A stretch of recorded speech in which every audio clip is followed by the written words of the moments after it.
Hey, so I wanted to do a post today about the keto diet because it's something that kind of keeps coming up on here a lot, and it's something that I've really had to help answer questions on a lot in clinic. And I went back and looked at some of the videos, and I don't know if I've done the best job always explaining it. So I wanted to kind of get into that a little bit more today, and the role of carbohydrates and why we crave them, why we turn to them, all of that.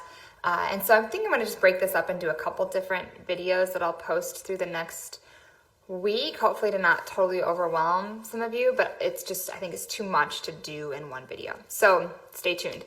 But anyway, so carbohydrates, they are our body's preferred source of fuel or preferred source of energy. And so when you do a keto diet and you cut those out, yes, you do tend to really drop your calories because frequently the carbohydrates that we cut out are not, they are, but like oatmeal and fresh fruits and vegetables and whole grains and whatnot. But a lot of times, the bulk of those calories that we cut out are the chips, the pretzels, the popcorn, the crackers, the energy bars, the sweets, desserts, the sodas, the juice, all of that stuff that really doesn't help us feel truly full or satisfied, but just provides a lot of quote unquote empty calories. And so with the keto diet, you rely on proteins and fats specifically for your energy. And so I think it's good to kind of know the role of proteins, which we've talked maybe a little bit about. But, proteins are vital in our body. They build and repair tissue like your blood, your skin, muscle, cartilage. They are a main component of enzymes, hormones, other chemicals in the body, and there are proteins in every single cell of your body. And then with fats, they support your cell growth. They provide energy. They protect your vital organs. It helps absorb certain nutrients in your diet, specifically those fat-soluble vitamins like A, D, E, and K specifically. Fat produces hormones. It helps with brain repair and development. It helps with inflammation, blood clotting, all of these things.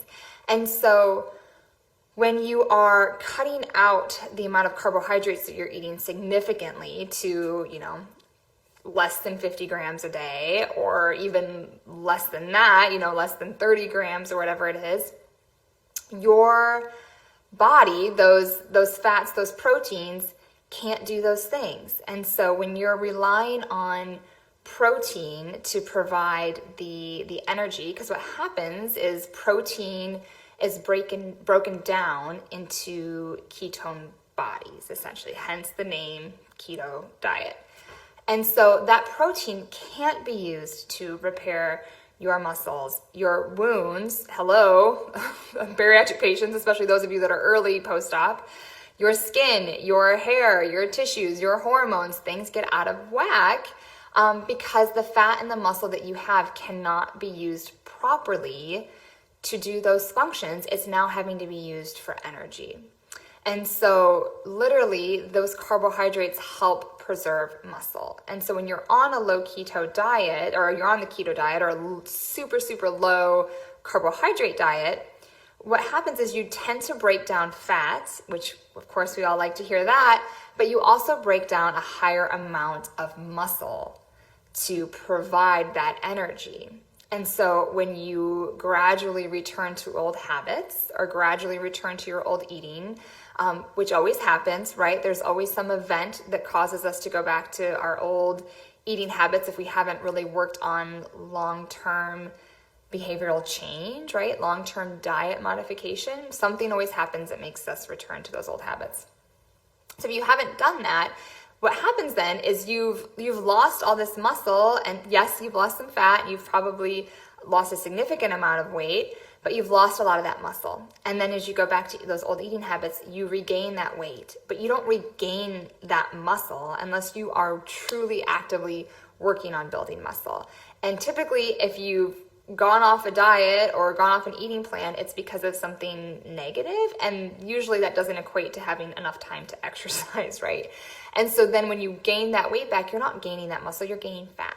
And fat is not as metabolically active at rest as that muscle tissue is. And so this is why it kind of can snowball for a lot of people. And yes, you lose weight, but they tend to gain the weight back and then a lot of the bonus pounds. And so, I think it's really important to remember that carbohydrates are there for your energy.